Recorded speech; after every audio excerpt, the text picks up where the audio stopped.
Welcome back to the Sports by Schmucks channel here. We're into week one of our connected franchise here. We got a media question.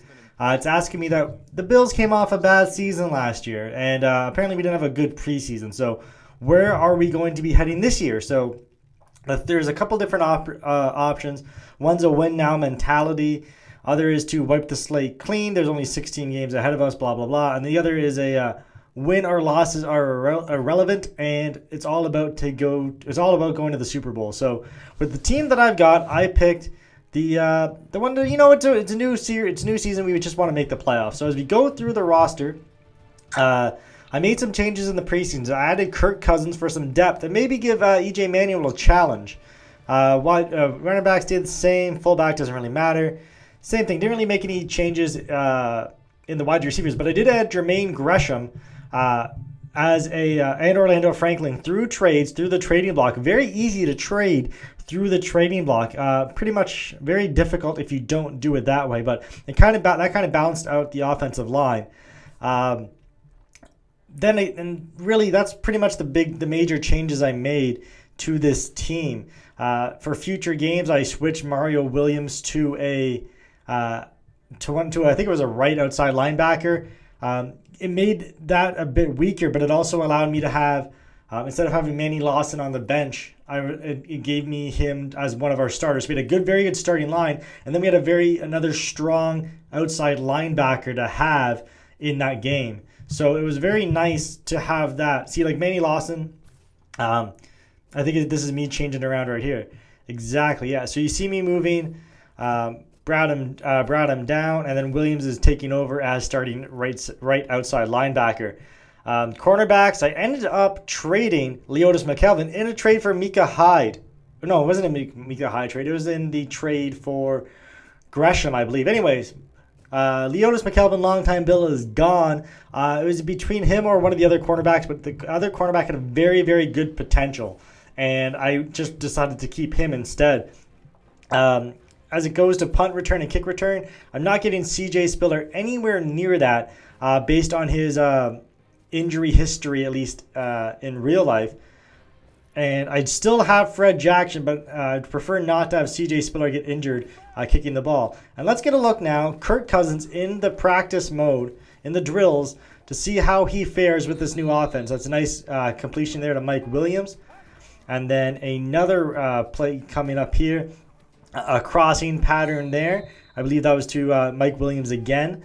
And now for the final play that I'm going to show you here, Kirk Cousins airs it out for rookie Sammy Watkins. So Watkins is fitting nicely into this offense, and if Cousins does get hurt, if Manuel does get hurt, it'll be nice to have him there. And right now we're going to go through the Tampa Bay Buccaneers roster very quickly. I'm not really going to explain it because that was Sean's doing. He did a lot of stuff.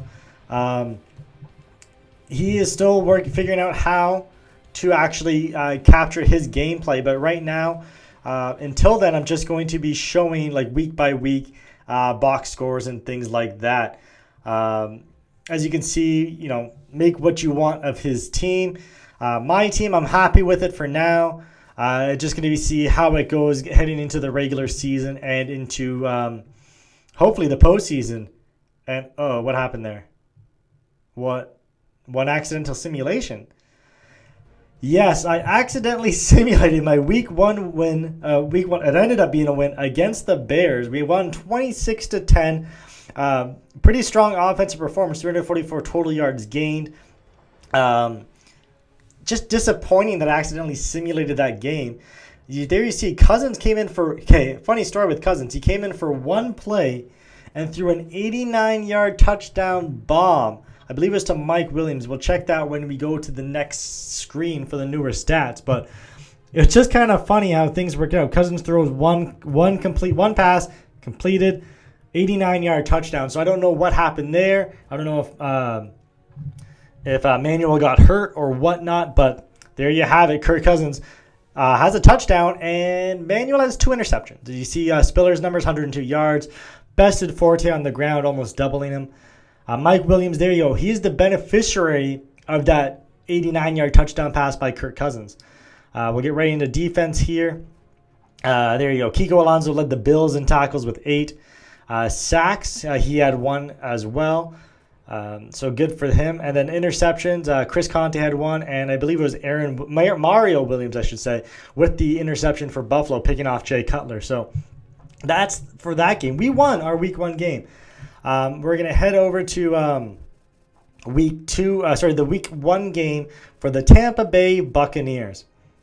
And surprisingly, it was a close game based on history of Sean playing. Normally he is blowing out teams right from the get-go, but he held on. Actually, he came from behind and won 14-12 on a last-second field goal. You see there Mike Glennon's numbers, 239 yards, but 2 picks, which were probably very costly for him. Doug Martin, the muscle hamster, 81 yards on the ground, besting D'Angelo Williams. Ramses Barden, 108 yards on 7 catches, so he led the way offensively, at least through the air for the Buccaneers. And we'll get into some tackling stats and stuff like that. 3 sacks for Gerald McCoy, so good start for him. Another 2 by English there. And interceptions, no interceptions in the game. 2 interceptions in the game, both by the Carolina Panthers. So, that pretty much was week 1 of our franchise. Week 2, I actually did get to play it, so that's great. So come back and take a look at that. We'll actually have gameplay from this franchise. So thank you guys for watching. Week 2 is coming up very shortly. And again, thank you for watching. Follow us on Twitter. Subscribe to us for more content. We're going to be pushing this series out very quickly because Madden 15 is a lot of fun. All right, guys, thanks for watching. Bye.